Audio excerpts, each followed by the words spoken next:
If you hit just 3 drives out of play during a round, that's costing you 10 shots on the golf course. And many golfers keep making this same mistake over and over again with their driver, and it's causing you to lose shots all over. So when you learn what we're talking about in today's video, it's not only going to save you up to 10 shots when you go play your next round, it's going to get you driving it straight down the middle and nice and far. We're looking at the most common thing I see golfers do with the driver. When they get to the top of their backswing, they automatically think about firing their hips. So I see a lot of hip turn right here. Now, there's a lot of talk about getting your hips to fire, clearing your hips all over the internet. And it might come as a surprise to you, but I'm going to tell you to not do that. Because clearing your hips is creating one of the biggest problems in golf, the steep and over the top. How many golfers do you see do this? They turn their hips and the club goes over. This is so common. And once your driver's here, bye-bye power, bye-bye consistency. It's all going downhill. And we don't want that with our longer clubs. You'll never hit the long clubs good from that position. If you turn your hips early, you're also releasing power in the hips early. So if you think about your hips as a power source, in the backswing, I'm going to load my hips by turning them, so I've got plenty of power stored here. And then when I start my downswing, you'd think, I need to unload the hips, right? No. If we wait, just tell your hips 1 second, just hold on.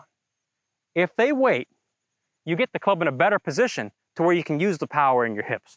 So, top of backswing, get the club in the right position, and then keep swinging the shoulders to the ball. The hips are going to explode later.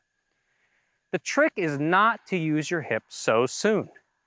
The trick is to get the hips delayed so that they can explode on the golf ball and the ball goes far. So if I allow my hips to delay, I'm going to strike the ball much better and I won't get the club going over. Let's delay the hips here. That was launched.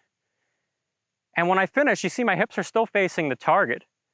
They still fired, but they didn't fire at first. And it's a trap I see so many golfers get into. They're just anxious with the hips. You don't need to be anxious. Go to a psychiatrist, tell your hips to be calm. And how I like to teach golfers to slow down their hips, I tell them to feel like their trail side, the right side right-hand player, you'll feel like you're just not turning them when you start down. So the shoulders bring the club down. This piece right here will change your game because everybody says, you can't start the downswing with the shoulders. Yeah, you can. Look, they all say, if you start down with the shoulders, you're gonna go this way. No, you can tell your shoulders to do this. That's correct. I could also tell the shoulders to go this way.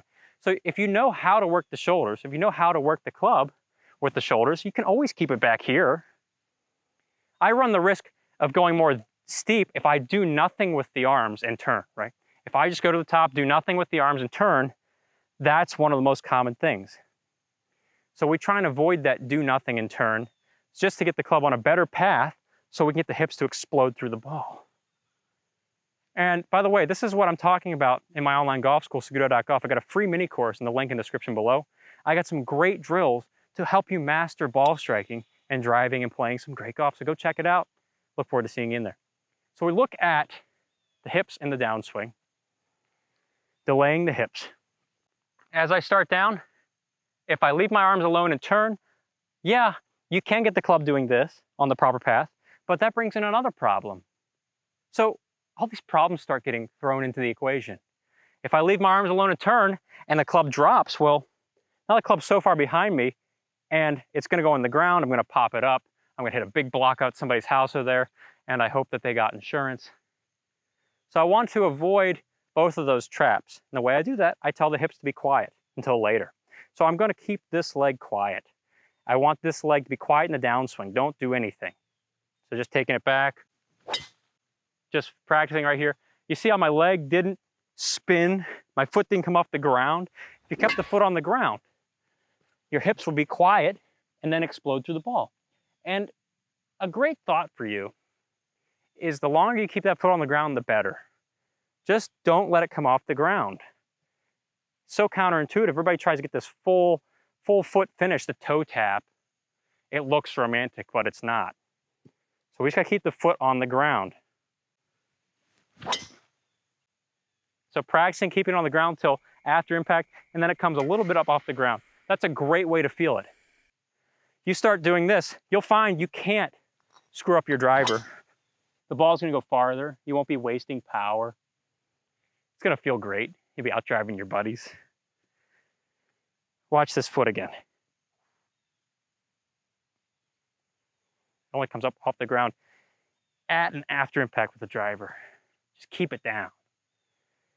You own that foot. That foot's not gonna run you.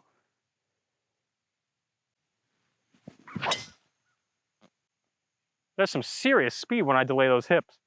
And you watch the swing, and it's like the club's coming down, and the hips are still back, and golf ball destroyed. You can't just let those hips fire on their own all the time. You can't fire them early. I'd never fire my hips early if I want to drive it well. Just keep the hips back. Oh, that guy's house is in play again.